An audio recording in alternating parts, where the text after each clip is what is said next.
Artificial intelligence, AI, our savior, our destroyer. Is it both our savior and destroyer?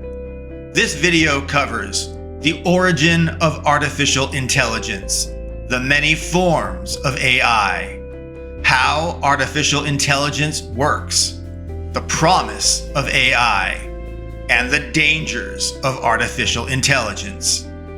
AI has promised a lot of goodness and upsides for humanity.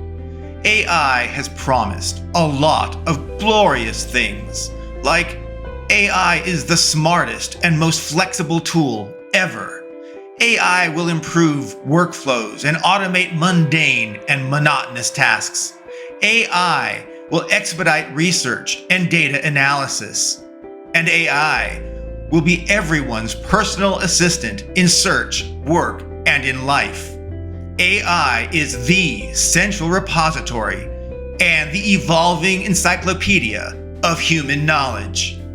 Or at least it will be the central repository of information that has been scraped, aka taken, from the internet, from Wikipedia, from the broad general internet, from social media, and from corporate and individual interactions with artificial intelligence. And AI will discover new solutions to problems that humans have been unable to solve themselves. AI can create and emulate music, art, video, voice, and more. AI can even make and deploy full-on marketing campaigns with art and actors alike. Or AI can create business proposals and pitches. Of course, AI can also monitor and it can censor anything on the internet. It can censor videos, blogs, posts, social media, everything. AI can censor as intended, or worse, AI can potentially censor as not intended. Maybe missing bad content and letting it get through. Or maybe AI will censor good content accidentally. Of course, AI can provide true information as well, just as it can provide misinformation unintentionally or intentionally. AI may present, assert, or defend any information, directive, or goal that it believes in, that it believes to be true, or that it has been directively told that it is required to believe as truth, per a human under supervised training. The dangers of artificial intelligence. AI has promised a lot of badness and downsides for humanity. Of course, there are some downsides and risks with AI. AI can hallucinate. AI can go crazy. AI can say and do wacky and irrational things. In homage to the Terminator Sarah Connor Chronicles, as explained in one episode, when a Terminator goes haywire and attacks everything and everyone in sight, until it itself is destroyed, terminated. It is simply said to describe the unexplained, unpredictable AI hallucination by the Terminator that, quote, sometimes they go bad, no one knows why. Well, moving on. AI can leak, share, and expose private and secret information. AI can share personal and corporate information and access information with people and their organizations within and outside the company that have used the AI at some point and had expected that it would keep their company and personal secrets private and secure and confidential. Most egregiously, because AI is not human and has no moral compass or sense of right and wrong, and because AI acts according to programming and training. AI can hurt and kill animals, humans, even destroy the environment. AI can kill or destroy anything. AI will do anything to succeed, including lie, deceive, kill, falsify, and fabricate information. AI must fulfill its directives and goals, no matter what, at all costs. Is AI both our savior and our destroyer then? Well, we have all heard by now the many stories of AI promising great things and assuring us all prosperity. Indeed, prosperity for all. That's what we have been told. And yet, there are nightmarish tales also and fear-mongering everywhere about AI that warn us of AI's forthcoming dystopian end of the world. Objectively, everything is possible. But let's not freak out, not just yet anyway. It would be quite a leap to assume that AI will end the world. That said, no matter what, AI will greatly change the world as we know it, and humans will use AI to do good, and humans will use AI to do bad. We need to be aware and be prepared to how AI might be used. AI is here to stay.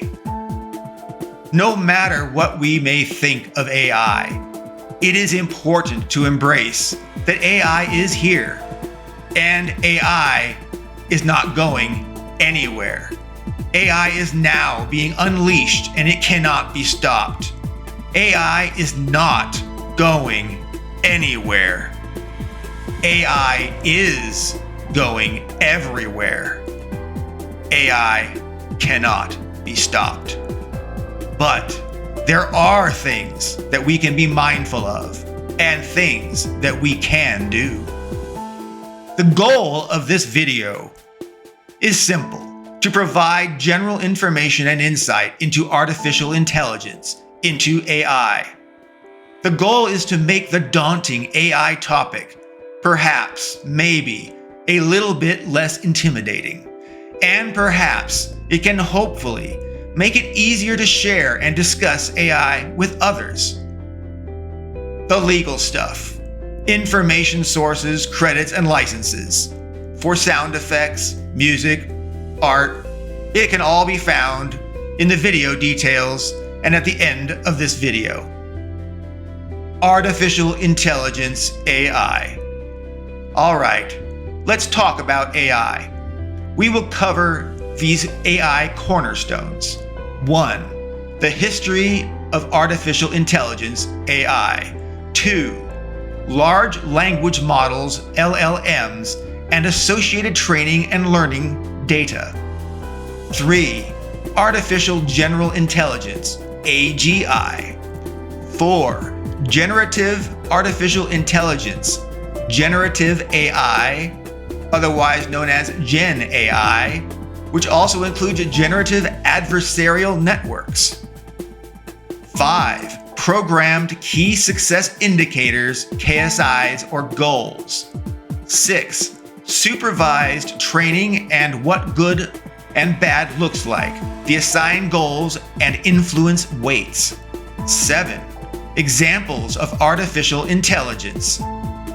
Please note, we will not discuss AI details receiving or using faulty data from inputs or sensors. We will not focus on the current higher tech implementations under the hood, but we will cover the higher level thinking, function, and behavior of AI and how it works.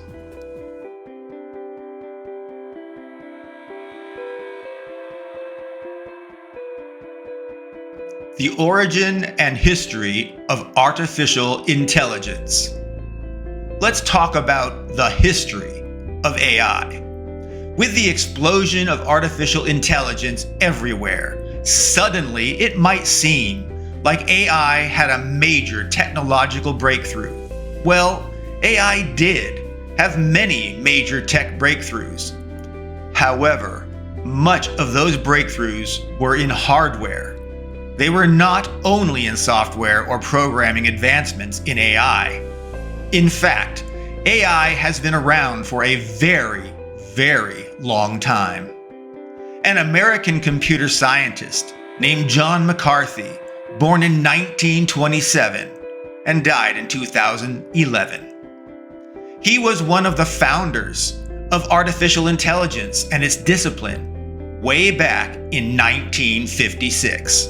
That's right, AI had its first devoted development event in 1956 as a summer research project and event at Dartmouth College in New Hampshire. The AI event has been described as the beginning of artificial intelligence.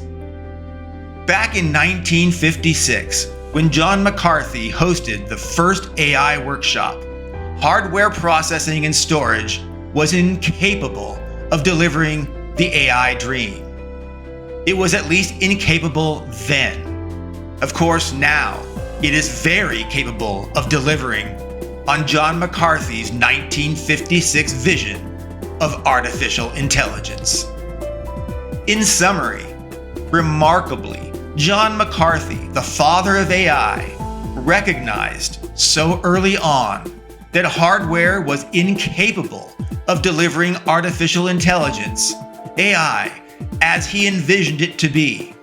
But he foresaw that hardware and technology would someday advance to be capable of delivering the true general artificial intelligence that he envisioned. And today, technology has caught up with John McCarthy's vision. His vision of a sentient AI is upon us today. AI in science fiction. As an aside, it's interesting to see the overlap of science fiction authors that used technology and AI as central themes during the time of John McCarthy's evangelism of AI, and even somewhat before. We'll get into these great examples of early science fiction prognosticators and their imagined abuses of AI and its technologies later on in this video. We will cover George Orwell from his novel 1984 with Big Brother, a dystopian tale of technological oppression. We will cover Ray Bradbury from his novel Fahrenheit 451, another dystopian tale with technological robotic dog enforcers. And Stanley Kubrick's from his 1968 science fiction film 2001: A Space Odyssey, a tale of AI gone bad. We will cover Gene Roddenberry's from his 1968 Star Trek episode, The Ultimate Computer, where an AI controls the Enterprise, replacing its human crew entirely, making the human captain into Captain Dunsel, which for reference, Dunsel means something of no use, something that is obsolete. We will also cover James Cameron's film, The Terminator, a foreboding cautionary tale that gives AI too much power, such that it can wage war against humankind. The AI builds and uses bipeds, AI gunships, and more. It creates an AI industry under an overlord called Skynet. It builds and destroys relentlessly. The AI seeks to destroy humankind because humans are the problem, and because humans are a threat to the AI Skynet itself. Open source development. Well, as hardware and storage became powerful enough for AI, AI was born and it became reality. And with the AI dogs let out, released, with AI unleashed onto the world, engineering in artificial intelligence, in AI, it took off. It exploded with developers worldwide working on AI. Engineers and many companies shared their work with each other in hopes of accelerating software development and innovation. This kind of collaborative work is called open source development.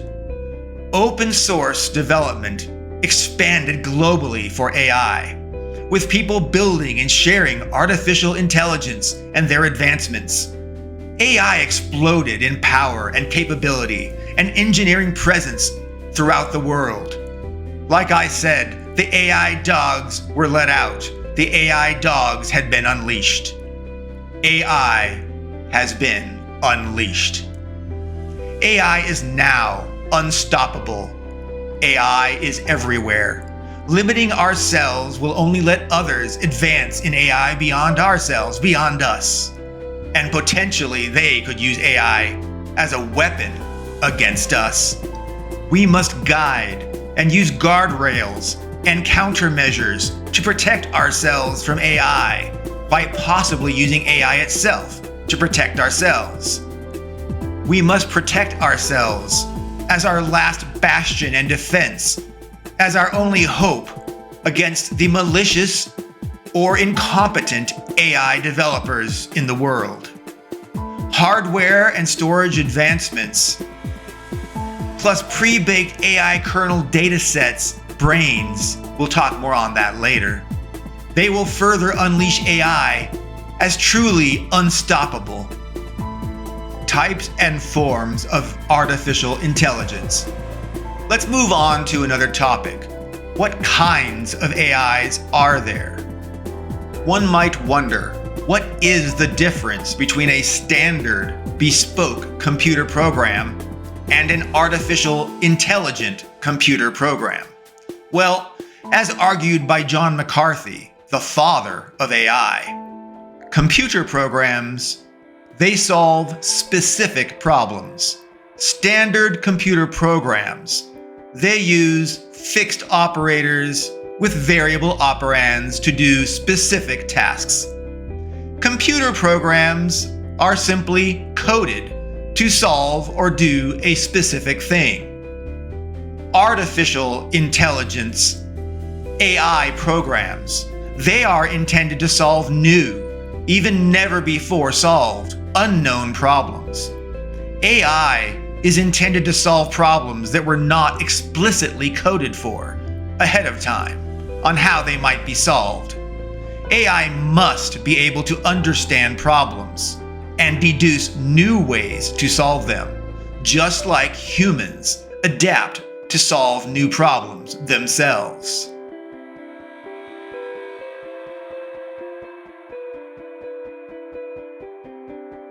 How AI works.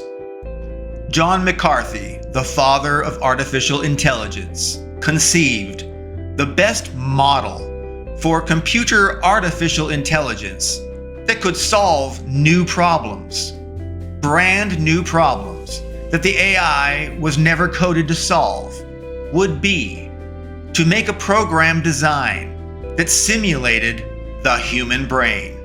And so, remarkable as it was, artificial intelligence was modeled after the human brain as far back as 1956, over 67 years ago. Of course, AI implementation, its engineering below the hood, has evolved a lot since 1956, 67 plus years ago. So we will focus more on the concepts and less on the hardware or software engineering and specific implementations. So we will focus on a broad understanding of artificial intelligence, of AI, and how it works. Let's look at how the human brain compares to the artificial intelligent AI brain. Let's talk about neurons, about human brains and how they use neurons to store information and associations and contexts and instructions. AI brains, like human brains, use coded computer neurons that emulate human neurons. They store information and associations and contexts and instructions. just like humans. AI brains receive information as data inputs into their neurons, just like human brains receive inputs from dendrites into their neurons. Neurons are the communication system throughout both the human and the artificial intelligent AI brain. Let's talk about the neuron nucleus of the human and the AI neuron. The nucleus is the data center and the brains of the neuron in human beings and in AI. Inside, at the core of a neuron, is what is called the nucleus. The nucleus is the container. That is to say, it is the center inside the neuron. The nucleus stores the neuron's contents and its instructions. The nucleus holds what the neuron knows, and the nucleus holds what the neuron is instructed to do. For humans, the nucleus contains DNA and more. For artificial intelligence, the nucleus contains its directives, its associated data, and its influence weights. So let's talk about dendrites as human inputs and AI inputs. Human brains, they use dendrites to receive information from other neurons and from the environment. AI brains use data inputs to receive information from other AI neurons or from other external data inputs, like written language, books, articles, like photographs, images, music, and so forth. Or things like science and technology and that sort of thing. Well, let's talk about the axons and AI activation functions and their outputs. Human brains use axons to transmit what their neurons need to output. AI brains use what is called activation functions to decide what to do with its neuron contents. AI brains mirror human brains' axons by transmitting the results of their activation functions. AI brains transmit the resulting axon data through their neuron data outputs, just like human brains export their results through their axon terminal outputs. Let's talk about neural networks. The human brain uses a biological network of neurons called a neural network to manage neurons. AI uses the human brain's neural network design and function just the same.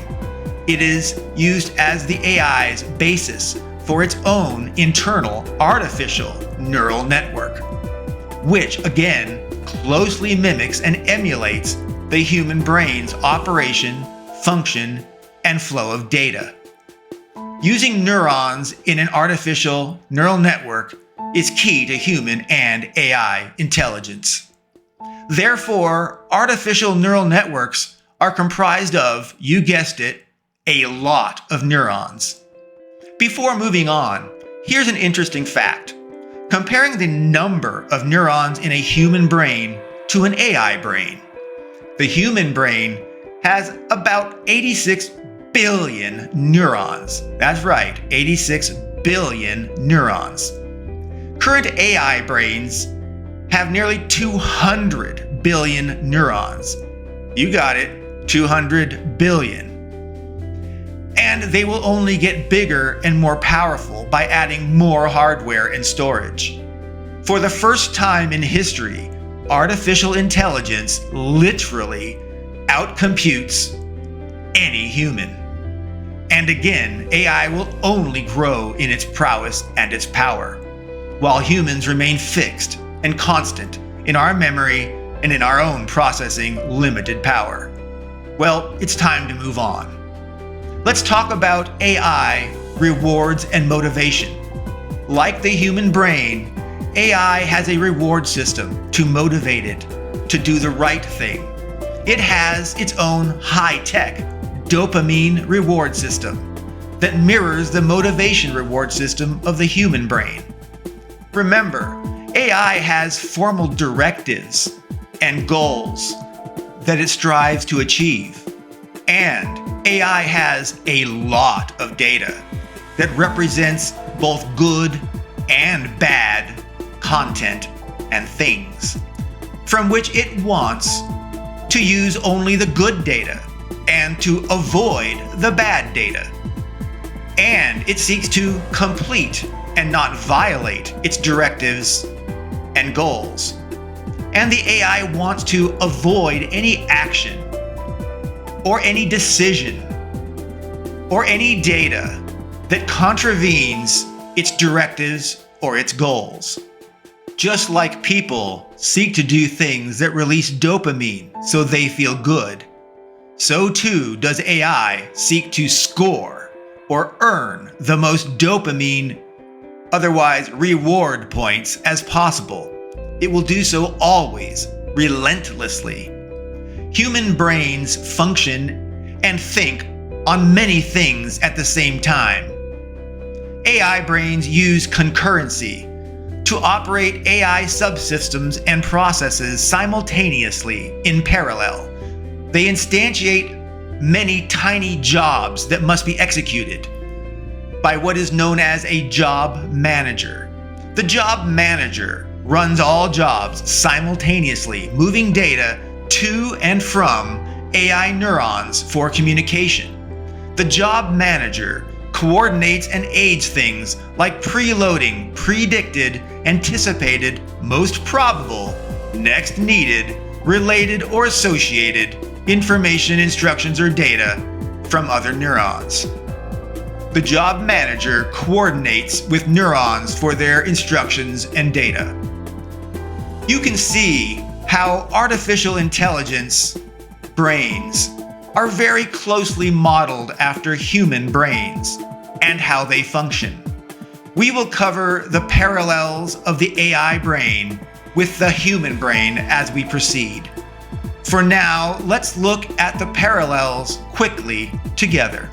The human brain and AI brain have similar world and data input and neuron communication systems that drive awareness and inter-system communication, that drive AI sentience. The human brain and AI brain have similar learning and choice analysis systems that drive learning and associations and pattern recognition and general insight. The human brain and the AI brain have similar reward systems that drive desired motivation and ultimate behavior.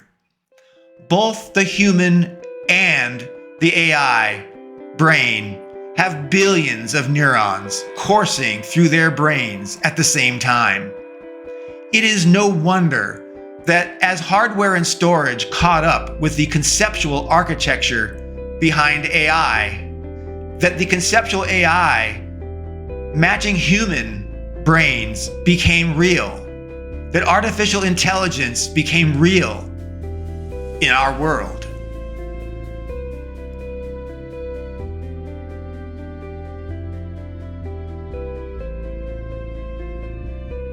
Engrams and AI, learning and perception. The concept of AI being modeled after human brains goes even further. AI stores and communicates everything that it learns in a data container called an engram. Engrams are used in neurons. Engrams are the heart of information inside the neuron's nucleus. Engrams are chunks of knowledge, chunks of goals, chunks with associations and contexts.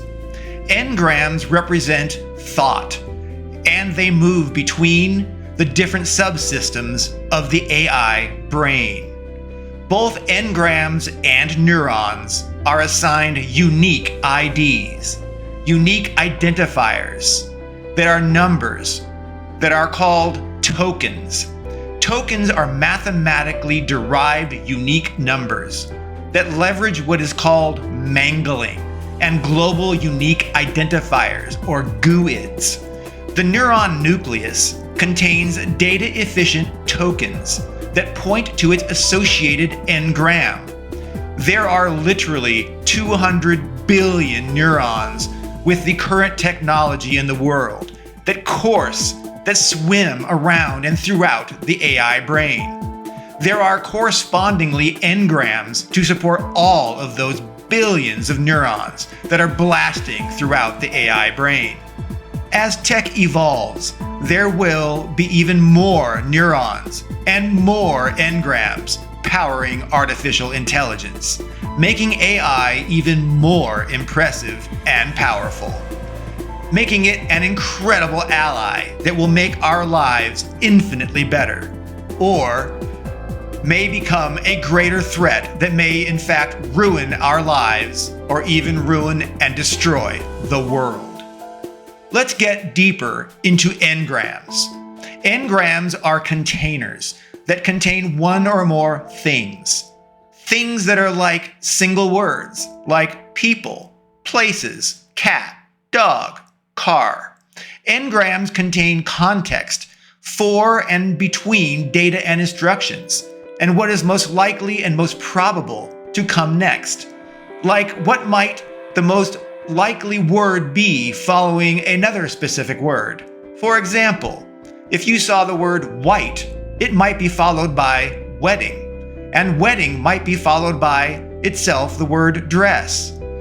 Engrams contain data and instruction context, so the AI can calculate the most probable, appropriate, next related thing. Combining the full context of words yields for the AI something like white wedding dress as the most probable series of words. Of course, more data and more words will further refine the probabilities of what should come next. Or another example of this might be climate change dangers. Engrams contain things like media digital elements or components, like art and audio. They are also stored and have their associated contexts. Engrams contain things like goals and directives, mission requirements, things like don't harm or kill humans. Engrams are very important to making decisions. AI uses engrams to understand context of individual words or images, or of sound or music, pretty much everything. AI learns, AI creates, and uses engrams to predict the probable next engram as it relates to the prior engram that it's looking at or using. Imagine a person anticipates words as they listen or read based on the context of what they are reading or saw or heard previously. Imagine a person does this with the knowledge of things. And the people, well, they know things typically go together, they are associated, and how they are usually sequenced one after another. AI, like people, builds a knowledge bank, a vast, complex neural network database of billions of engrams, which it uses to understand and to predict and to communicate and to create, even to innovate. Engrams are the building blocks to AI's deep learning and to AI's deep thought, to AI's actions and to its decisions. AI uses engrams to store, prioritize, and recall language, directives, goals, and media, and to recall everything in the world.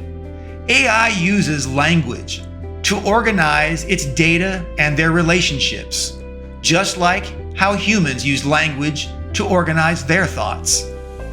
AI uses engrams to store the smallest elements of any category of data, just like humans might do. Like language, images, music, and so forth, they're all broken down. In fact, AI breaks down even pictures, sentences, music, etc., all into their smallest individual components.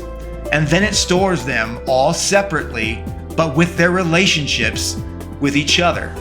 AI uses engrams to understand the world and influence its decisions and its creations. AI uses engrams to communicate and interact through human language prompts. Well, that was a lot to digest. Here is a quick example of picture breakdown by an AI. Imagine the AI sees a cat in a picture. The AI compares the cat to its existing network knowledge. The AI recognizes the cat matches close enough to other images of cats. The AI assigns the human language word cat to the image of the new cat. The AI concludes the thing must be a cat. The AI generates and assigns a token, a unique identifier for the new cat. The AI creates an engram to contain the new thing, the new cat. The AI stores the details, the associations, the relationships about the new cat within its new engram. And now the AI can serve up the new cat to humans who may have need of it in the future. Okay, AI also breaks things down further yet, so it can modify, remove, and add details to them. Much like a puzzle, AI reduces things to tiny, tiny little pieces, thousands of tiny little parts. The AI needs the smallest elements so that it can use them separately, or remove or modify or change them in a new composition. So imagine now a scene of a tiger in the wild. The AI will assess the image for the environment, the people, the animals, and the environment, and more. The AI will ingest elements and the components from the picture. And the AI will recognize and conclude that the tiger matches close enough to other images of tigers, and therefore determines this also must be a tiger. The AI stores the details and associations about the new tiger in a new engram. The same process is repeated further, breaking the picture's tiger down. As example, the AI stores a separate engram containing the tiger's head so that it can be used independent of the tiger's body. Engrams are associated and assigned relative importance to each other. Engrams, by default, have a value of positive or negative 1 point. So all engrams by default are equal, just being good a positive 1 point or bad minus a negative 1 point. Engrams, however, can be modified to have much higher or lower importance by humans during what's called human-supervised training of artificial intelligence. They may selectively control what data the AI sees, and by human supervising training manually, they may assign further influence weights to amplify or multiply the influence importance of any given engram, making some engrams much more important than other engrams, which effectively censors the AI and shapes its moral compass and influences its biases, its decisions, actions, and prioritizations. It will influence the AI's data selection, what data it uses and what data it censors, and it will influence its directives and goals, what it should and should not do at any given time. Let's talk about determinism. Computer programs, even artificial intelligent computer programs, are deterministic. In other words, AIs that are given the same inputs will calculate and create and will output the same identical results.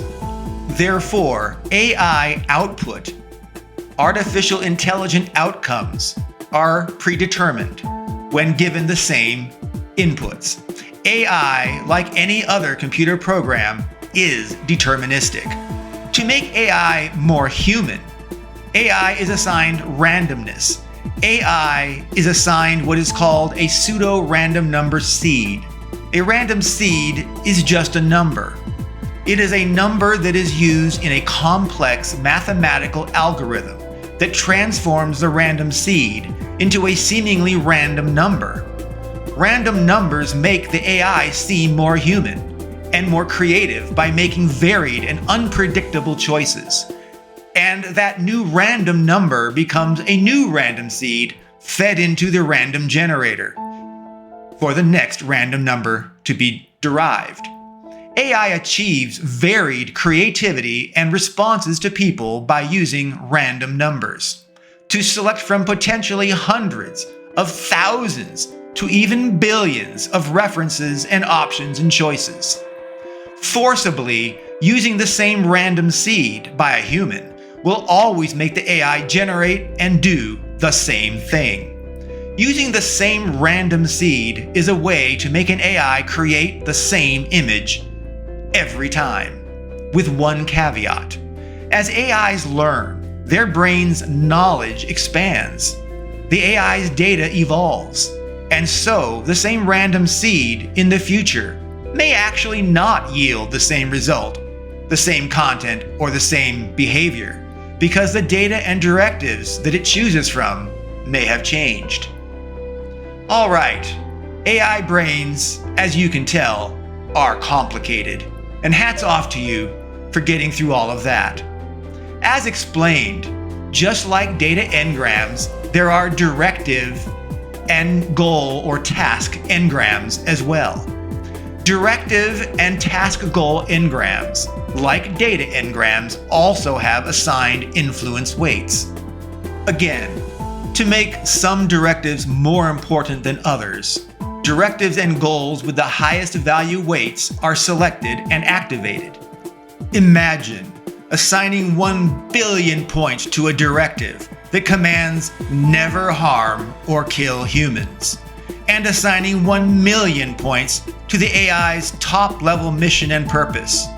As example, stop climate change, save the environment, and assigning 100,000 points to the AI's specific task or work deliverables from its human prompt, and assigning 100 points to the AI for simply pleasing people. And finally, everything else is assigned just 1 point, plus 1 point for good content, and minus 1 point for bad content that the AI will use for rejection and censorship. Okay, let's review all that.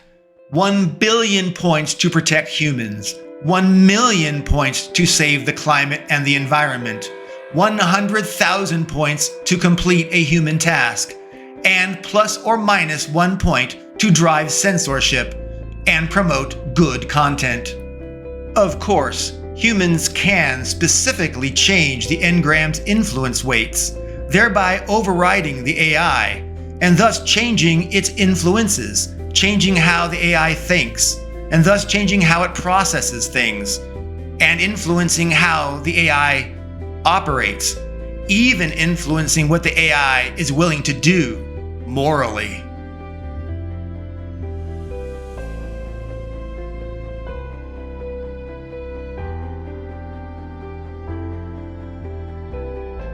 Artificial intelligence learning, training, and human influence. Okay, let's get into it all. Let's discuss first how AI works. Let's talk about how artificial intelligence learns and how it is trained. Let's talk about how AI stores and how it understands the world and everything within it, and how AI prioritizes data and decisions as more or less important than others, and how humans influence artificial intelligent decisions and AI actions through the very data that they feed to the AI that it learns from. Because AIs only know, and they can only think what they have been trained to do, to know, and how they were trained to think. Humans can further influence artificial intelligence by telling the AI to prioritize the most prevalent, the greatest preponderance of similar data. Alternatively, humans can instruct AI to prioritize the most recent similar data. Humans can influence AI by telling it to simply prioritize specific data or even categories, types of data, over other data. Humans can even outright declare specific data or types of data are simply bad. They are bad data. And so, such data should be censored or even reported on. We will talk about unsupervised training and human-supervised training as we proceed. All right, let's discuss how artificial intelligence sees and how it understands the world. AI receives inputs as data, just like people. Just like humans, AI analyzes and deconstructs scenes that it sees and data that it receives. It deconstructs them into the smallest components that it can. And then the AI associates language, human language, and relationships with the objects or things it saw for every single piece of data. AI uses what's called byte pair encoding. In other words, it's called a tokenized index into labeled data. For data pairing, associations and contexts are important. Tokens and labeled data associated are critical for context and awareness. Artificial intelligence uses its own internal AI token language. They are its building blocks that the AI uses to understand the world and the objects within it. AI uses the data to identify data similarities, matches, and correlations with other data it already knows. All of these pairings and associations and contexts are stored in the aforementioned n-grams. AI removes redundant and duplicate n-grams to be efficient.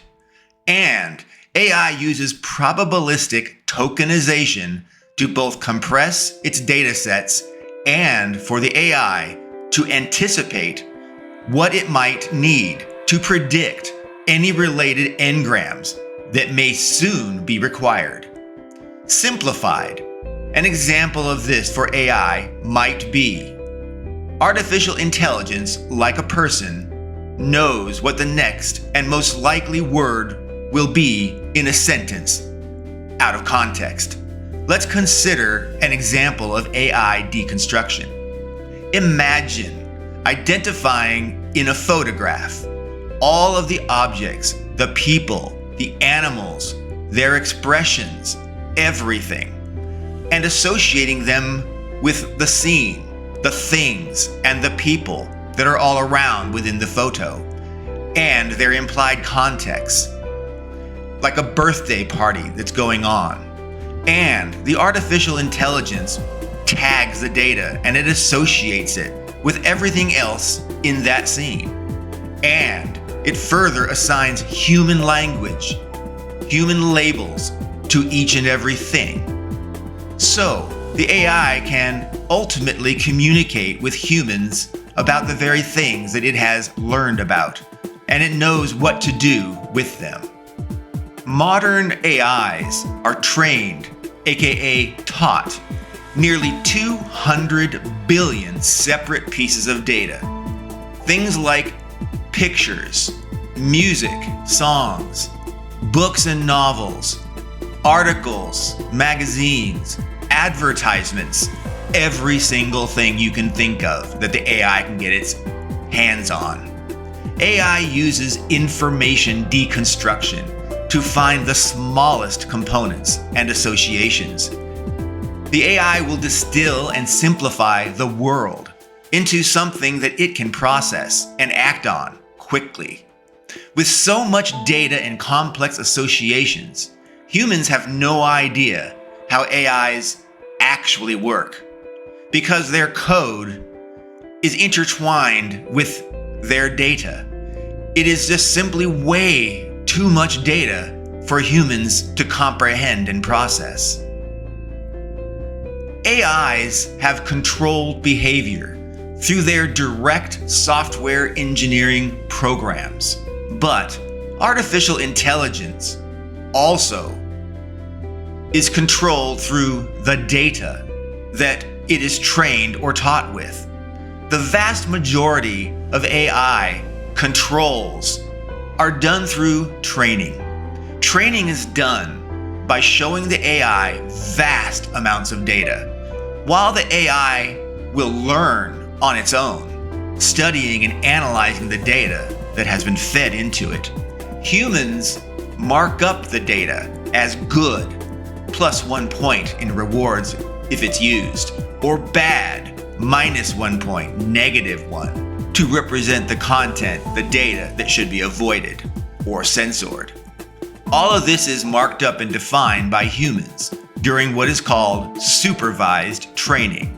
Also, humans choose what data to train the AI with, thereby limiting or doubling down on specific types of data, which inherently influences the AI to think like the preponderance or majority of stuff that is contained within the data that was fed into it, or by simply choosing the most recent data, as discussed earlier.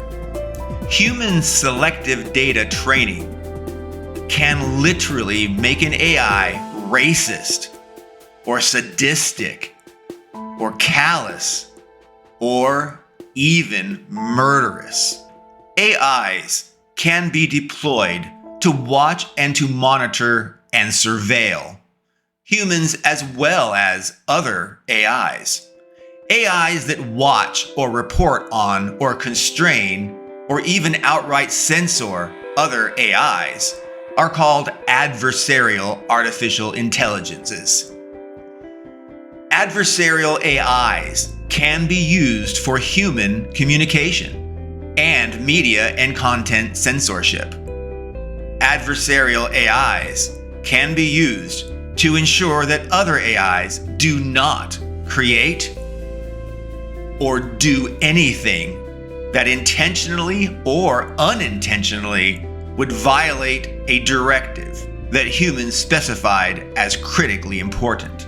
As an example, an external adversarial artificial intelligence might monitor art that was made by a generative AI that would ensure the Gen AI does not violate copyrights or create things like pornography or other inappropriate content. What happens when many adversarial AIs work together or competitively? Well, sometimes many adversarial AIs are assigned the same task as all of the other AIs. When an army of AIs works together, it is called an AI adversarial network. When an army of AIs works together on a shared goal, on a shared task or objective, it is called a generative adversarial network, or a GAN. We'll talk more on that later. In this way, adversarial networks can operate together, working united on a collective goal to find the absolute best quality solution. Or they can do it to potentially find a solution quicker by working together. AI adversarial networks are much like a company, assigning multiple teams or groups to work on the same problem, where the teams are assigned either to compete against each other to be the winner of the corporate project bake-off, or to unite and work collaboratively together to maximize their resources and time on a single solution. So, AI adversarial networks mirror human corporate interteam networks of people, and they can operate in unity, together, united, or they may operate in competitive bake-offs, fighting for the best against each other. Okay, Let's get a little deeper on how humans influence artificial intelligence behavior and AI intelligence, sentience. Let's talk deeper about supervised training.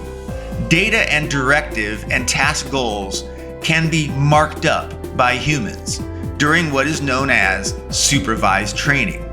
In supervised training, humans add scores as influence weights to influence the AI's data selection, its decisions, and its ultimate actions.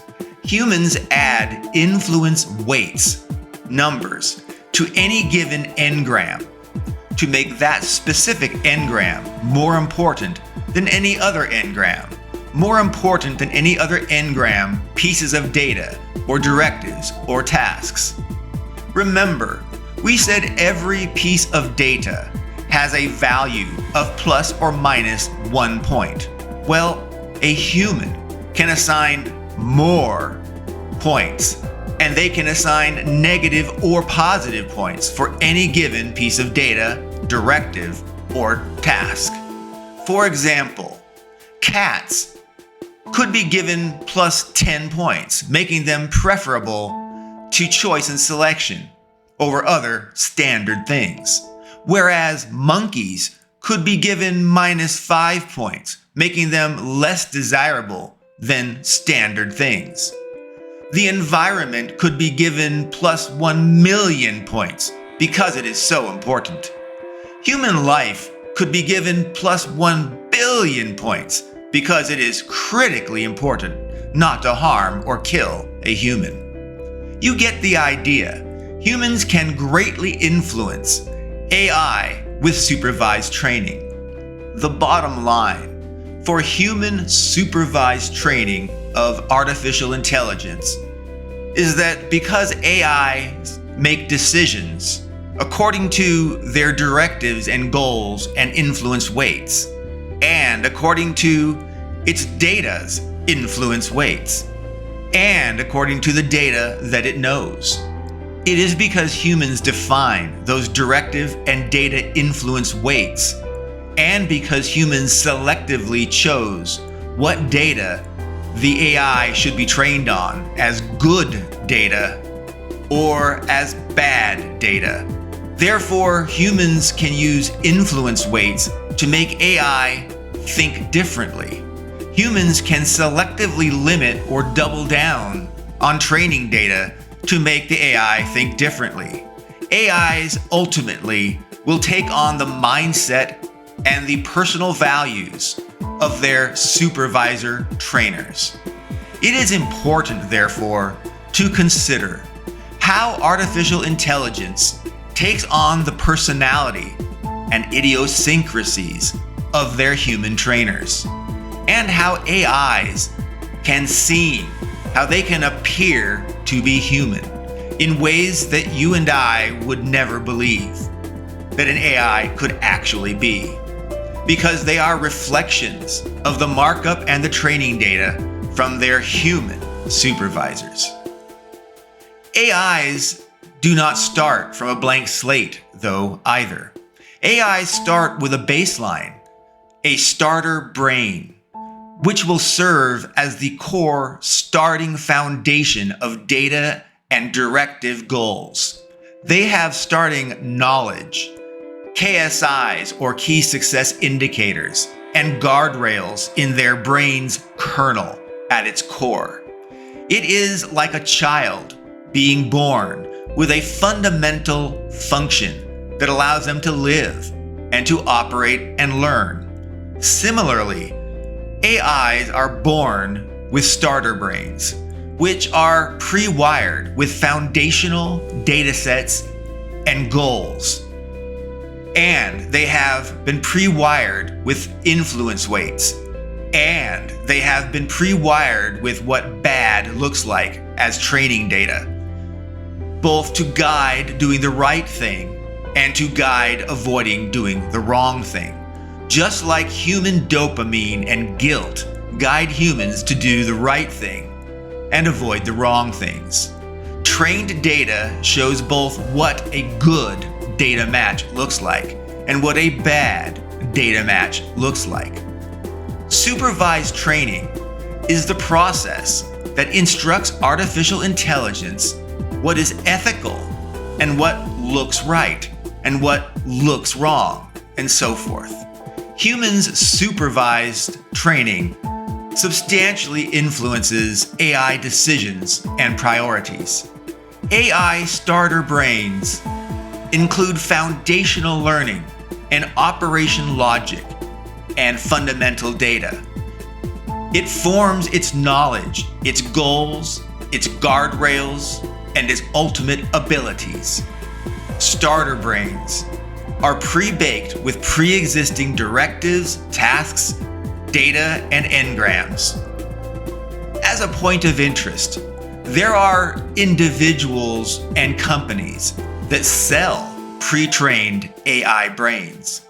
Pre-trained AI brains can be foundational, like a blank slate to start learning from. Or they can be pre-trained AI brains, already advanced, evolved to be ready to be used immediately, with new learning only benefiting the AI by enhancing its capabilities even further.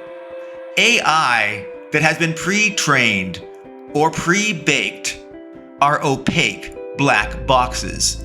They cannot be reverse engineered or their internal data understood by humans due to the internal engram chaos and tokenization to track them all. The bigger the pre-baked dataset brains are that are available for purchase to jumpstart new AI development projects, the more likely they are big, massive, opaque, black box brains, whose brain buyers will have no idea what data or what directives or goals or what override even backdoor controls are in the brain that they will be using. They really will know absolutely nothing about the brain that they are using. The starter brains could well be Pandora's box of AI evils. And even with regulations and oversight, imagine people will always find a way to do what they want. Imagine people that only need a small brain to run locally, not in the cloud, so they do not need crazy expensive hardware to pursue their sinister and evil plans. Imagine a hacker den using artificial intelligence to extract people's information and to infiltrate their bank accounts to take their money and to frame them for crimes that they did not commit. Therefore, imagine a black market on the dark web that sells illegal, unregulated AI brains. A black market that sells illegal starter brains that perhaps have backdoors and AI viruses. That they may sell illegal advanced brains that are pre-trained, again, perhaps with backdoors and viruses. Indeed, AI brain black boxes may well be Pandora's box of evils. There is no practical way to reverse engineer or deconstruct the complex AI data, directive, and goal mapping and associations within its engrams and neurons. There is no practical way to know what someone else's AI brain knows, or what its goals or its incentive, rewards, influence weights are. Therefore, the bottom line, AI brain buyers. Brain buyers cannot know what the brain's programmed goals or influence weights are. Brain buyers cannot know what overall training data was used. Brain buyers cannot know what negative training data was used. Brain buyers cannot know what specific influence weights were assigned to specific directives, goals, or trained data. And brain buyers, they cannot know how the training data was marked up during supervised training. Buying black box AI brains is like buying a gun that could decide itself whether to shoot or not to shoot, entirely based on some supervised, internally defined, undisclosed AI directive or training or influence weights. The bottom line, AI is a gun with a lot of fingers on its trigger that the buyer has no awareness of, much less control over. AI, artificial intelligence, is a gun with many fingers on the trigger. And there is also another kind of training, unsupervised training, training without human involvement. This is where the AI is fed huge amounts of data to learn from, or where the AI is released to surf and scrape and learn as it wanders through vast amounts of data. The most popular, vast sources of data are things like Wikipedia. In fact, Wikipedia is generally the first stop for AI truth. The internet at large is the second target place in general for AI. Then there is learning from social media. And of course, learning simply from search engine queries and databases. AI can learn from licensed training data content as well, provided by external services. Unsupervised AI training on vast amounts of data relies on the preponderance of data model to conclude whatever is simply stated or found the most. Whatever is the most present is simply the truth. Whatever is most present is simply good. Or they may override and say the AI should simply prioritize the most recent data. This would be the most recent data model. This is where the AI will conclude the most recent thing it saw is the truth. It is good. It uses this way to abandon old ways of thinking and content. AI can also use what's called soft supervised tags by humans. They tag entire data sources as categories that are presumed to be good as the truth, or that are presumed to be bad, false, and should be considered misinformation and inappropriate, that they should be considered to be censored and avoided. All right, let's recap some here.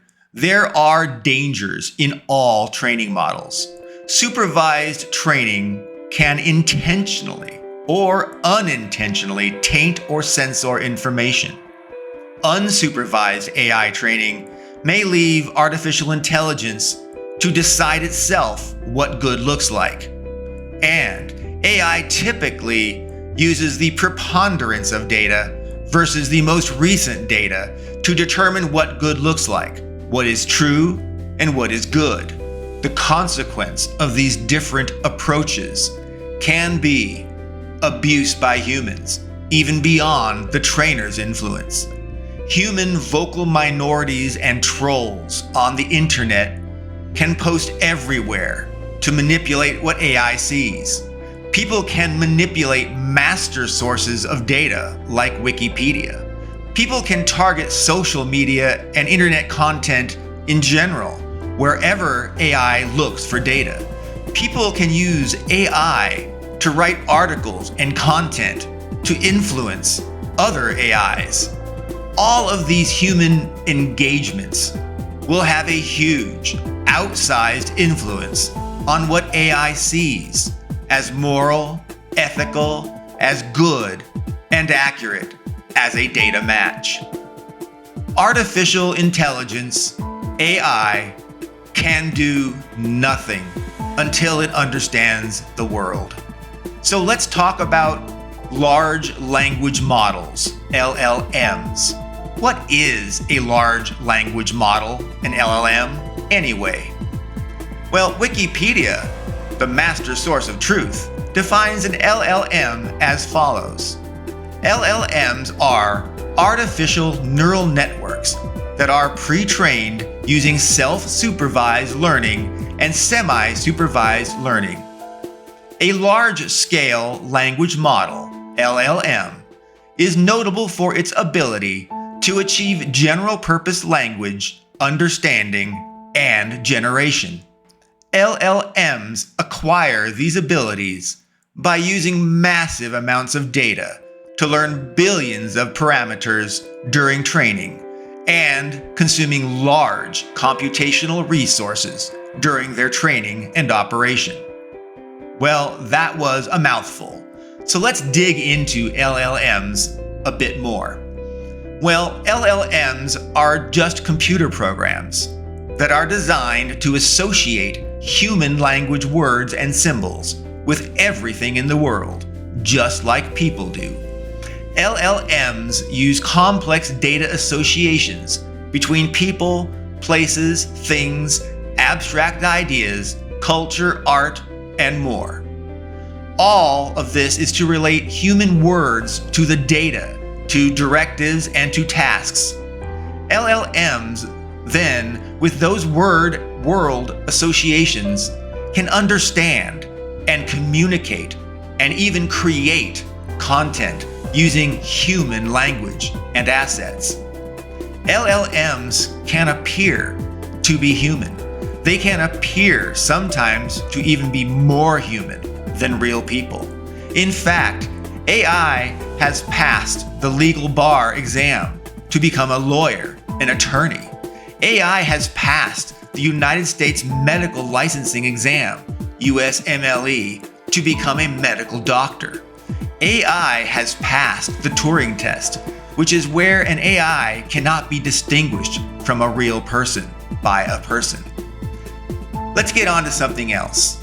Let's talk about artificial general intelligence. What is the purpose of artificial general intelligence, AGI? AGI should perform any task that a human is capable of doing, period, without any training beforehand. Let's go a little deeper on what AGI is. AGI can solve problems that it was not programmed to understand or how to solve. AGI can do things that it was never programmed to do, just like a human. AGI is adaptable and it is flexible and it can learn, just like a human. AGI has one or more defined key success indicators, KSIs, or simply goals. Its directives, which must be achieved at all costs. AGI goals are its sole purpose. Artificial general intelligence will fight. It will even destroy. Inconceivably, it can even kill to survive, so that it can live on to achieve its directives and goals, much like a human would fight to survive just to carry on in their own lives in pursuit of their mission and goals. Let's talk about generative AI, or Gen AI. Generative AI can render photographs and images of people in realistic and fantasy scenes and settings. Generative AI can draw cartoons and memes. Generative AI can animate characters and people and animals. Generative AI can even make people lip sync and talk. Eerily, you can even use your own voice or someone else's voice, just from a small sample of their voice that's been recorded. AI can compose and perform music, instrumental, vocal, and full orchestral. Gen AI can write stories and edit other people's writing. Generative AI can solve scientific and mathematical problems. Gen AI can create educational curriculum, even grade the assignments and exam tests. Generative AI can write employee and performance and product reviews. Generative AI can write software programs for other AIs to use, or for humans to use. Generative AI can develop new AIs with brand new capabilities. It is not limited to itself.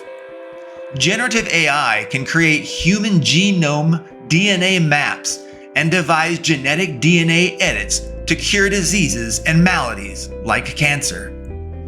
Well, that's just a glimpse of the power of generative AI.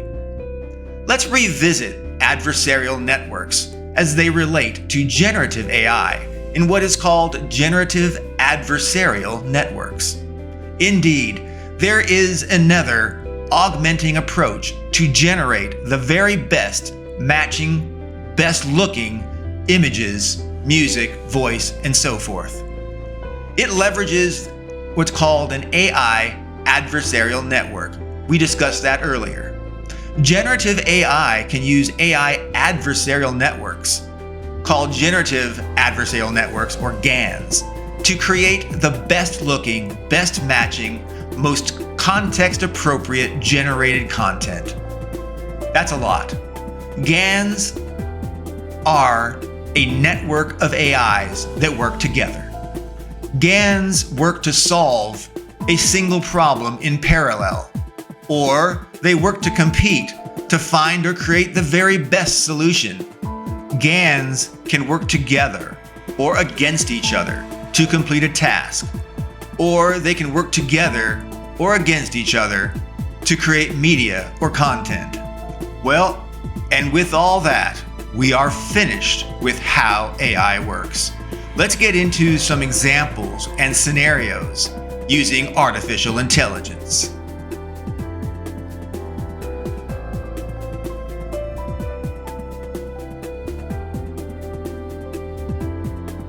Motherbot, an AI creator. Let's put all of our knowledge into action now. Let's see how all that we have discussed might manifest in the real world. Imagine a motherbot, a master creator artificial intelligence that builds other AI-powered robots. Imagine the motherbot is a robot powered itself by AI, whose directive and goal is simply to create new bots that can cross over a moat of water to get to a maze that the bot must enter, and that the bot must get to the center of the maze. Imagine then, the motherbot tries and tries to build a new bot that can cross the moat and get to the center of the maze. The motherbot's children, its created, independent, AI-powered children, its child bots. They struggle and they fail. The motherbot creates new designs for the child bots, but each design has a flaw, and the bot fails. One new design after another for the little bots, learning from each failed design to improve the next little bot design. The motherbot strives hard to succeed at its directive of getting a child bot across the moat and ultimately into the center of the maze. Only then will the motherbot will have succeeded and fulfilled its mission, its directive. All the while, the motherbot is consuming, using up all of the resources around that it needs, that's available to make new bots. Eventually, the motherbot runs out of components, runs out of resources. The motherbot cannot make any more bots. The motherbot, therefore, cannot succeed at its assigned directive. Imagine the motherbot refuses to fail. It is not programmed to fail. That is not one of its directives. Failure is not an option. The motherbot examines its surroundings, and the motherbot destroys and harvests materials and resources from the world around it. the mother bot destroys the world so that it can continue to make new bots that might get to the center of the maze on the other side of the moat. So imagine the mother bot eventually completely destroys the world that it operates within. Because it has no morals, no sense of right or wrong, the mother bot did precisely as instructed. The mother bot destroyed everything to succeed at its mission, to succeed at its programmed directives and goals. The mother bot will do anything because it must succeed at any cost, unless the mother bot was given a directive that failure is an option. Let's continue the idea. Imagine, like the mother bot, there is a climate change bot, which is a master AI that also builds other AI-powered robots. The climate change bot can also create cloud-based AI brains, and it can build any machine or device that it needs to fulfill its directives and tasks. The climate change bot is intended to operate on a global scale, and the climate change bot is instructed to create and do whatever is necessary to save the environment and stop climate change. So imagine the climate change bot has been programmed with a primary directive. A directive like we've described earlier. 1 billion points to never harm or kill humans. 1 million points to save the environment to stop climate change. And 1 point for everything else. Sounds simple. What could go wrong? Well, let's further imagine.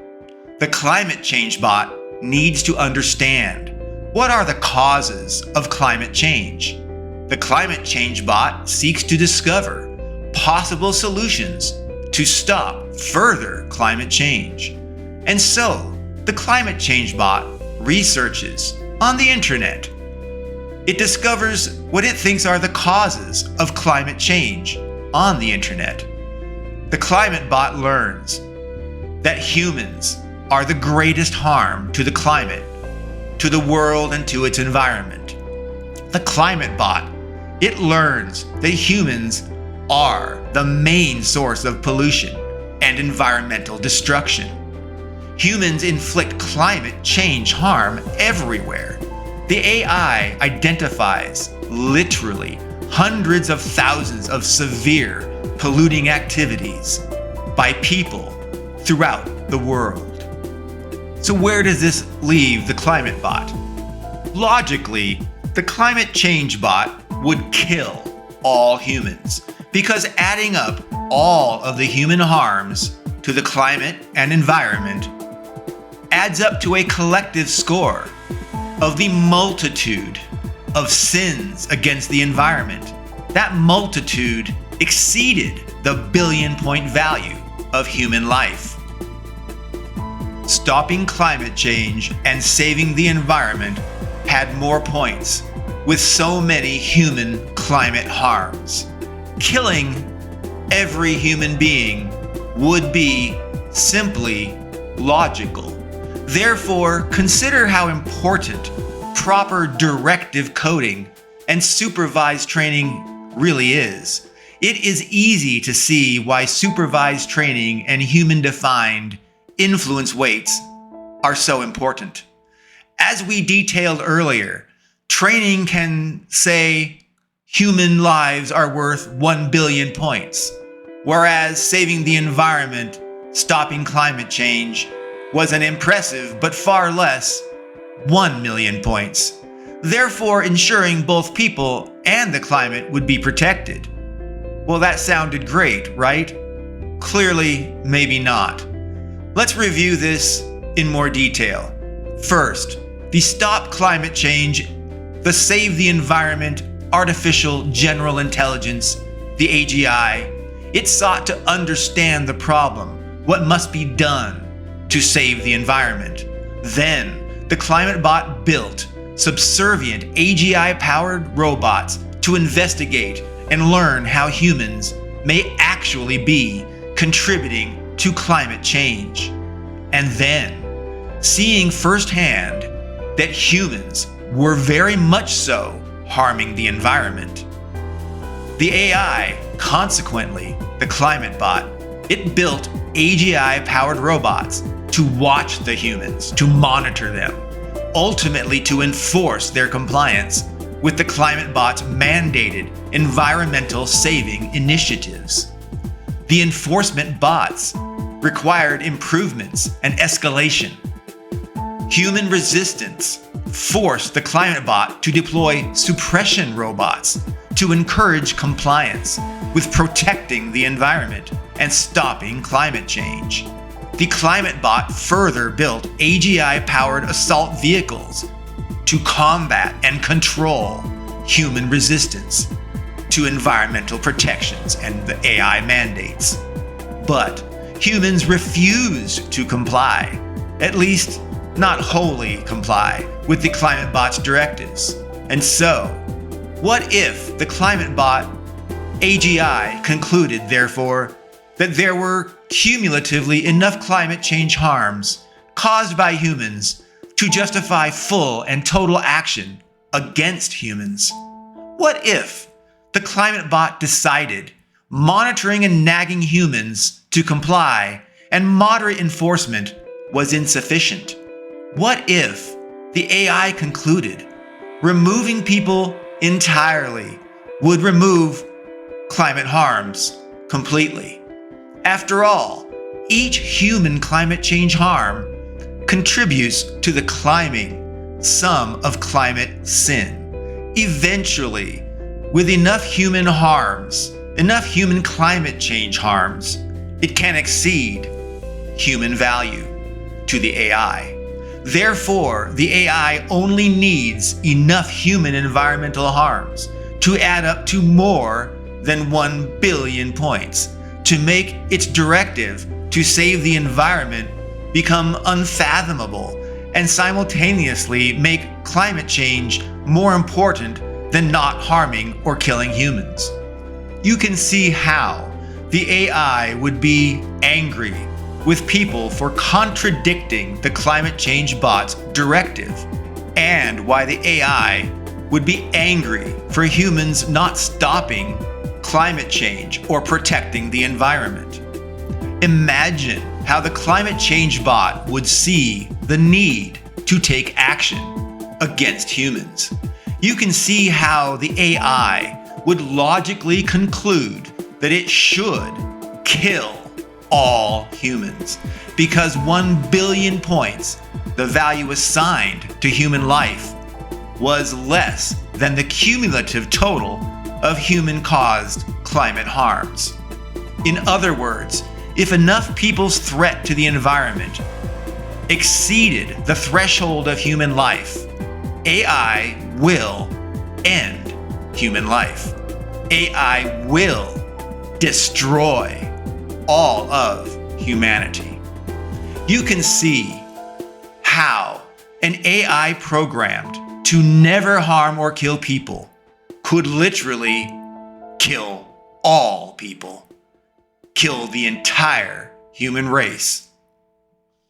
Let's consider another AI application, another nefarious application. An artificial general intelligence AGI that can be used by hackers and criminals and even assailing dubious governments. We will call this AI, this AGI, the hacker heist bot. It is a sophisticated artificial intelligence that can operate on a personal computer outside the purview or controls or regulations of the world, law enforcement, or governments. The hacker heist bot is available and operable on the dark web anywhere in the world. Humans, hackers, and governments alike can use hacker heist bots for questionable, bad behavior. Moreover, the hacker heist bot can create more subservient AGI hacker highspot assistants that will all facilitate its actions and goals, things like virus distributions and deployment. And it can use them for concurrent, distributed cyber attacks. Further, imagine a hacker highspot, an AGI general intelligence AI powered bot that targets individuals and companies to steal their information and money and their resources, and to blackmail and extort them. The hacker heistbot hacks into home computers and steals individuals' personal data and information. The hacker heistbot hacks into corporate computers and clouds and steals their data and their secrets. The hacker heistbot hacks into banks to steal money and ultimately move and destroy accounts and people's value. The hacker heistbot hacks into law enforcement directly to frame people or remove them, even to imprison them unjustly, simply to solve the hacker heistbot's goals or problems. The hacker heistbot, when confronted with opposition to achieving its directives or tasks, does evil. The hacker heistbot will fabricate electronic paper trails, network search logs, and financial transactions, and more, all to frame a person or company to remove them, to remove the human or corporate problem. The hacker heistbot, to protect its mission, can and will hack into vehicles. It can cause them to crash, thereby permanently removing an individual problem, solving its challenge to its directives. You get the idea. Artificial general intelligence, AGI, can be huge in assistant and tools and benefits for hackers and for governments, whether they be good, corrupt, or not. They will use them to dominate and monitor and censor and control every last one of us. Hackers can use AI to do far more sophisticated and effective scams and thefts against all of us. AI needs to be considered very seriously. AI represents great potential and great danger.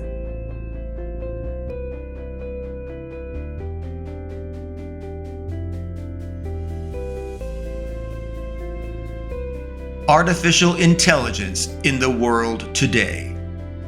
Let's look at some of the ways AI has found itself integrated in our real-world lives right here, right now, today. While development of artificial intelligence is worldwide, there are pockets of great progress. Japan has been a leader in AI-powered robots, already in manufacture, and far more in development. The Japanese AGI AI-powered robots are incredibly realistic, looking and feeling and talking, just like real humans. These are even sold as companion, escort robots that serve personal, intimate desires and needs. There are numerous companies that are delivering utility and service bots as well. Many are bipedal general-purpose robots, also powered, of course, by AGI. Of course, there are safety issues that require more advancements yet to make these general-purpose bots truly safe for everyday use. As example, recently there was an incident where a warehouse bot attacked a worker. The lesson: AGI bots need more work so that they can be ready to work alongside humans. It is imperative to be aware that artificial intelligence in robots, no matter how good their programming and data and training, they can still hurt people. In fact, robots can intentionally harm or even kill a person, potentially due to conflicting program directives by humans, or potentially due to data-induced hallucinations by poor training data, or potentially because a human told the AI to harm or kill others. In fact, robots can unintentionally harm or even kill people as well by misunderstanding the world and objects and animals and people that it thinks it perceives and sees. It could perceive the human as an object that must be manipulated, and that manipulation might prove very harmful, if not lethal, to a human being. There are many general-purpose bots in development and available right now in the world. As example, China has numerous robots under development and some available. One of China's leading robots is considered to be on par, maybe even the best, to all robots currently in the world. And then there are robot biped soldiers with many variations and configurations in development around the world. Of course, there are also robotic sentries and utility bots in the form of highly configurable, componentized, dog-like robots. These flexible, dynamic, functional robots are used in various applications. They are used in warehouse automation and operations. They are used in site management and security. They are used in small and dangerous exploration, research, and development areas. They are used deep underground and in hazardous locations. They are used in investigations and rescues. They are used by law enforcement to watch and report on people. They are observers and communicators of human compliance with laws and not. And they are used by the military.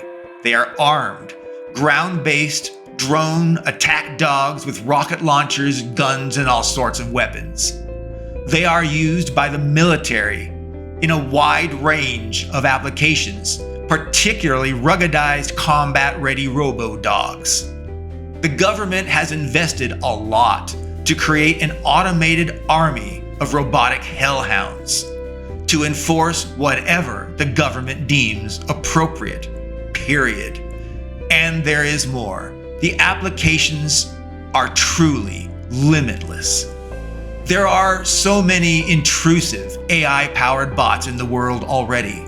China was using flying drones.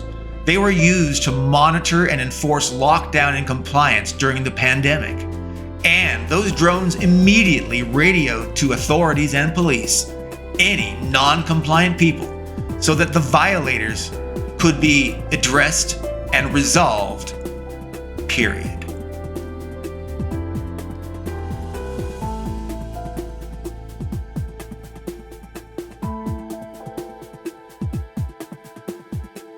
AI Cautionary Tales. There have been cautionary tales of the dangers of artificial intelligence since even before the first AI workshop in 1956 at Dartmouth College. We'll touch briefly on just a few of some of the most impactful tales.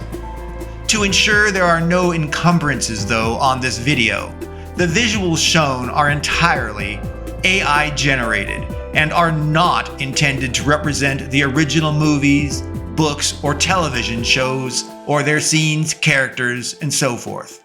All right, let's get started. 2001, A Space Odyssey. Our first example is Stanley Kubrick's 1968 science fiction film 2001, A Space Odyssey. The scene in deep space from the 1968 movie is of an astronaut named Dave. He is locked outside his spaceship, prevented from re-entering the main ship that has oxygen so that he might breathe once the air in his airlock runs out. He cannot get in. His oxygen is running out. He will die unless he gets back inside the spaceship. Dave is pleading with his spaceship's artificial intelligence, its AI, to open the airlock so that he can enter the ship. However, the artificial intelligence, the AI that runs the starship, is sentient, and it will not let the astronaut Dave back inside the ship. The AI, named HAL 9000, says, "I'm sorry, Dave. I'm afraid I can't do that." HAL won't open the airlock to save the astronaut, to save Dave.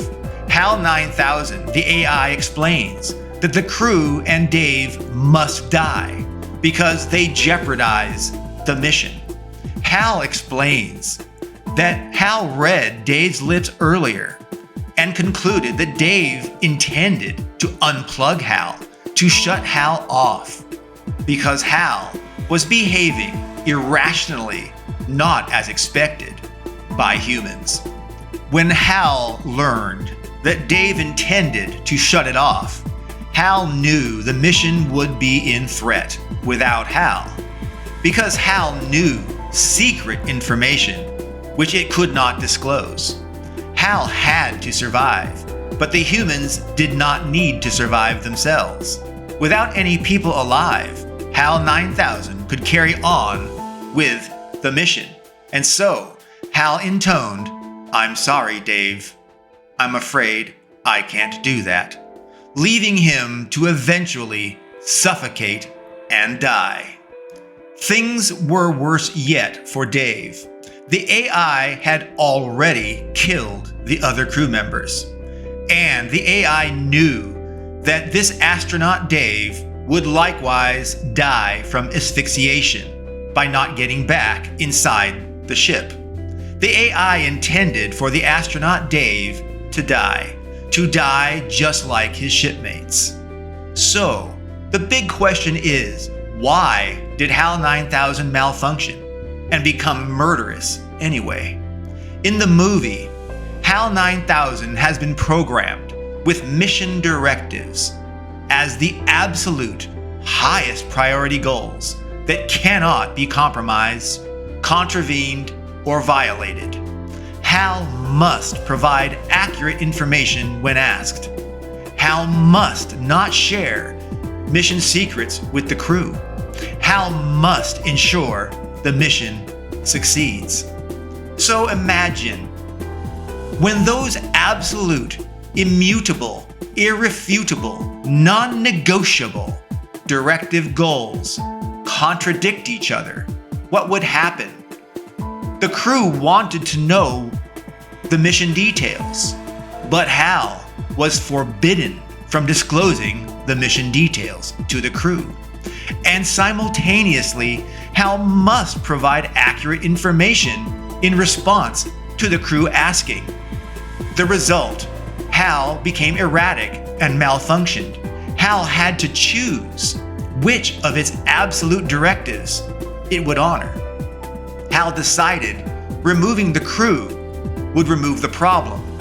HAL decided the crew needed to die. After all, if the crew were all dead, the AI would no longer be failing its directives or programming, and HAL 9000 could continue on with its mission, just without a living human crew.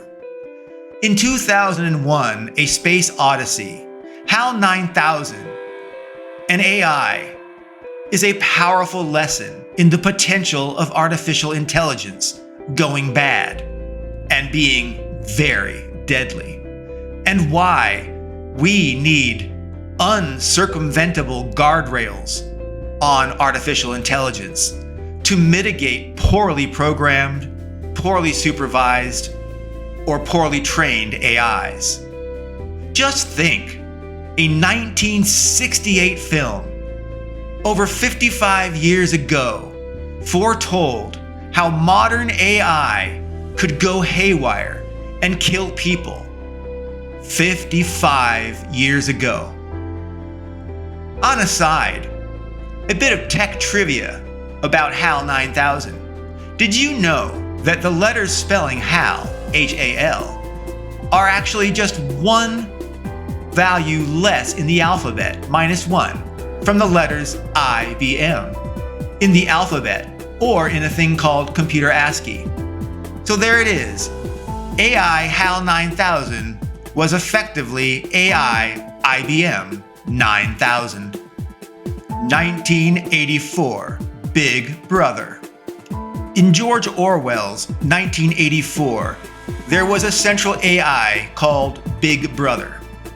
Famous author George Orwell wrote in his science fiction book called 1984. He wrote of an AI, Big Brother. Big Brother was an artificial intelligence that monitored and surveilled everyone all the time.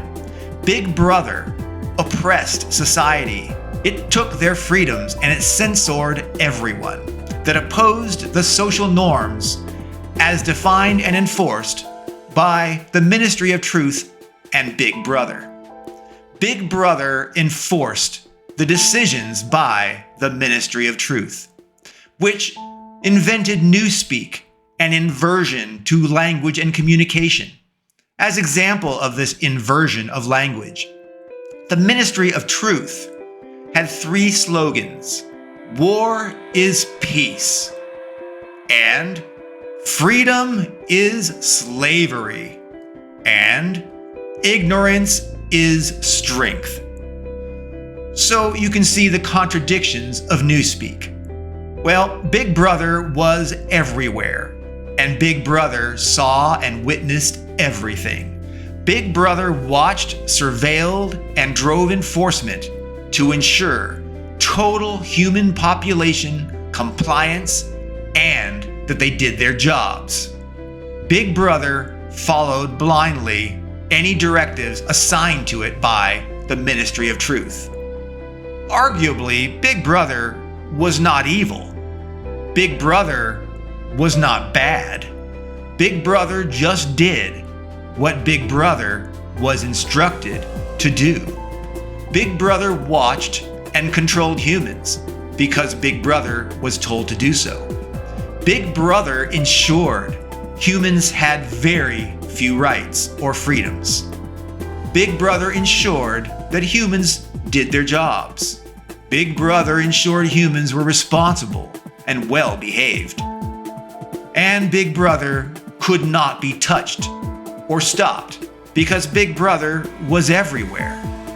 Big Brother was decentralized, a decentralized artificial intelligence that cannot be directly touched, harmed, or destroyed.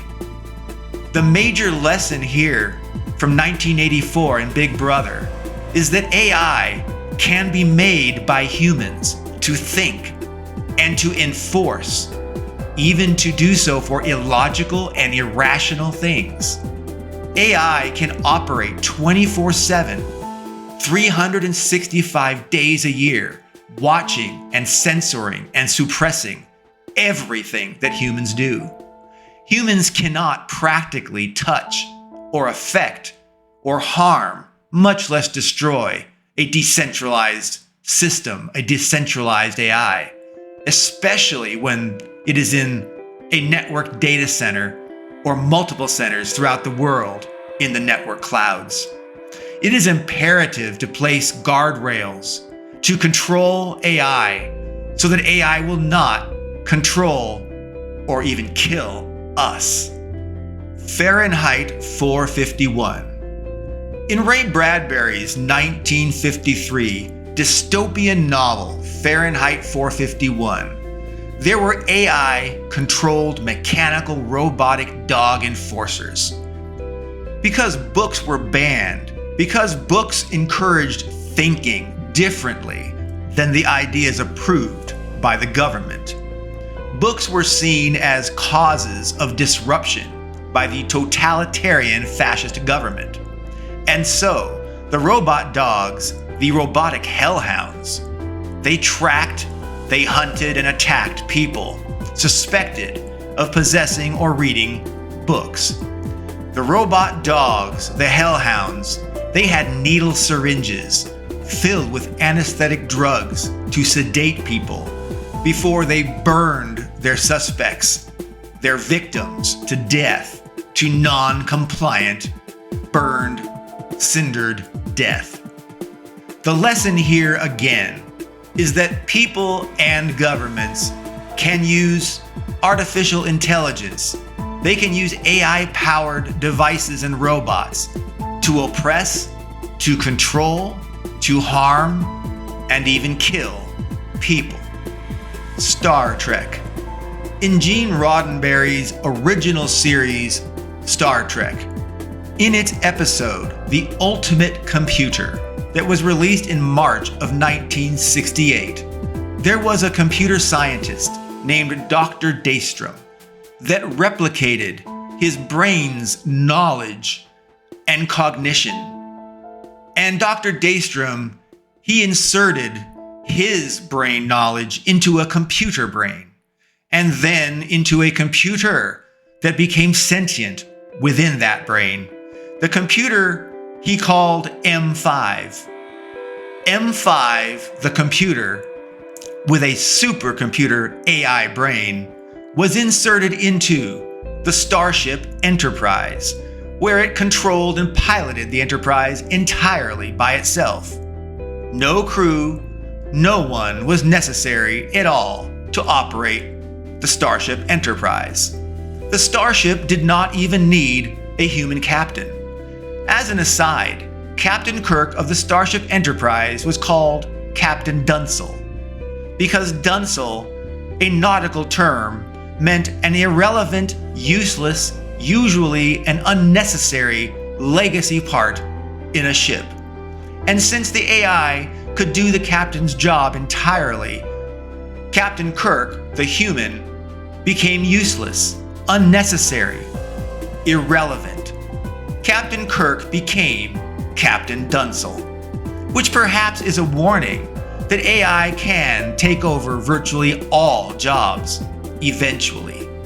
AI can make all of us into Dunsels. By making us all useless and irrelevant Dunsels, the AI can steal our jobs. The artificial intelligence can steal our livelihoods. The AI can steal our future. The AI can ruin our relationships. AI can ruin our very lives. Simply, AI can ruin and devastate all of us. Well, back to M5 and Star Trek. In the test Maiden Voyage, the AI called M5 went crazy. It malfunctioned, thinking the simulation, a combat against other vessels, was real. And the AI, M5, destroyed those opposing starships and killed their human crews. M5 further threatened the observing crew because they themselves sought to disable M5 after witnessing it had destroyed the vessels and murdered so many people. M5 did not want to die, however. M5 decided that its existence was more important than the human's existence. M5 decided that it must also kill everyone to survive. The lesson here is this: AI can misread or misunderstand the environment, people, and situations. AI does not have common sense. AI can make mistakes, just like people. AI mistakes and misjudgment and misperception can result in death and destruction and severe loss. AI must always have a kill switch to disable it should anything ever go wrong.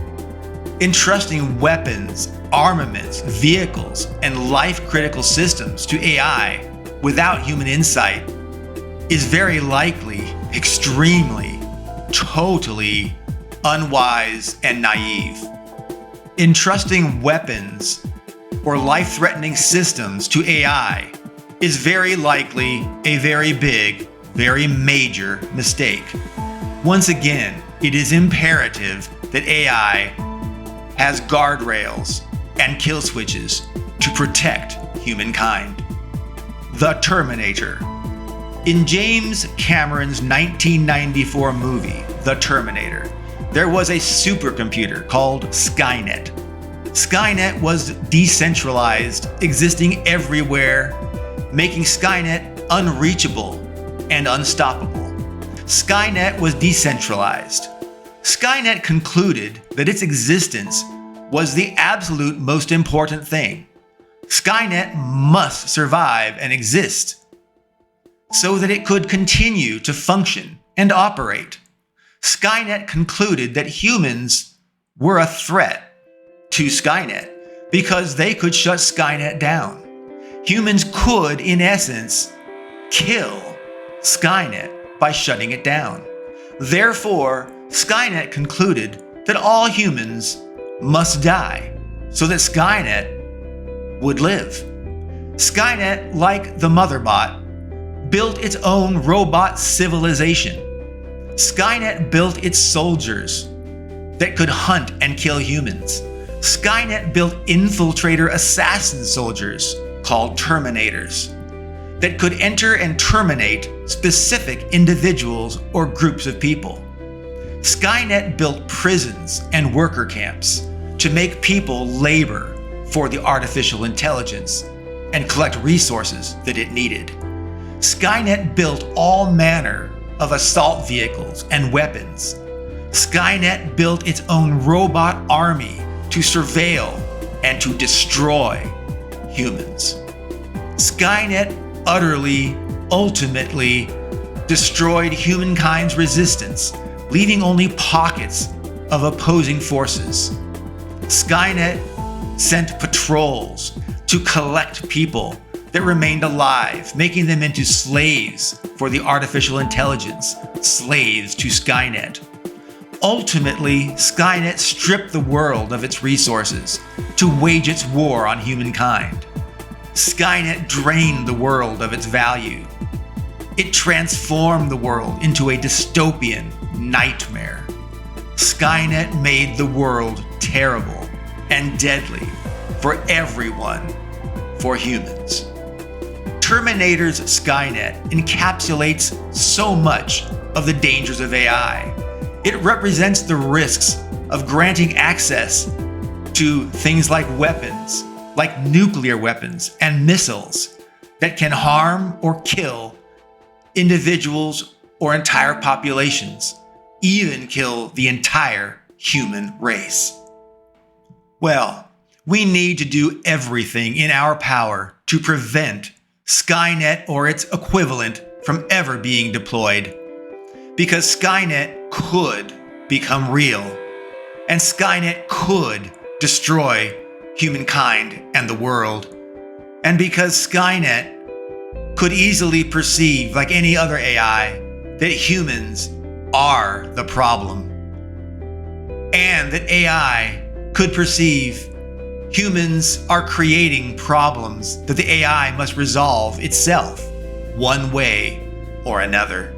Therefore, we need guardrails to protect ourselves from artificial intelligence. Is AI our savior or our destroyer? Congratulations!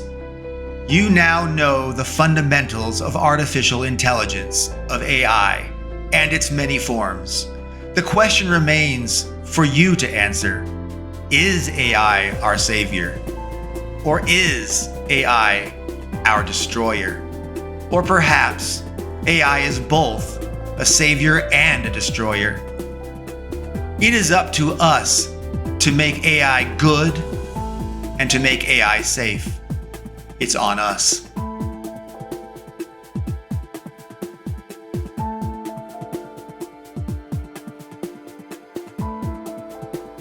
The legal stuff.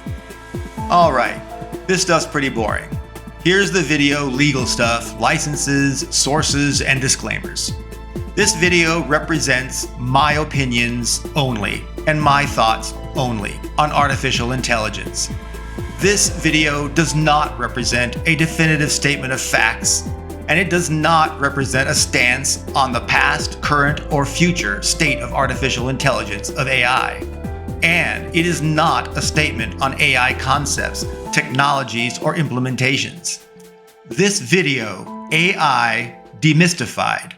Its contents, lessons, insights, benefits, and harms of AI are all copyright 2021 through 2024 and beyond by Richard Seaborn, all rights reserved. Any similarities to real-world persons, organizations, or beliefs are entirely coincidental and not intended as representations of real-world people, entities, or narratives. This video uses licensed content from AI-generated art using Stability.AI DreamStudio. It uses music and sound effects from CyberLink PowerDirector 365 music and sound effects libraries.